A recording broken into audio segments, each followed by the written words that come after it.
কৃষ্ণ কলি আমি তারে বলি, কালো তারে বলে গায়ের লোক।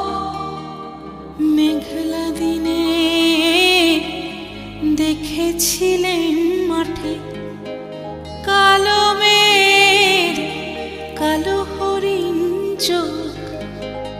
ঘোমটা মাথায় ছিল না তার মোটে, মুক্ত বেনি পিঠের পরে লোটে।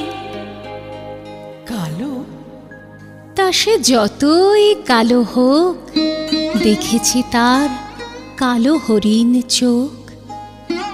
ঘন মেঘে আধার হলো দেখে, ডাকতে ছিল শ্যামল দুটি গায়ে। শ্যামা মেয়ে ব্যস্ত ব্যাকুল পদে কুটির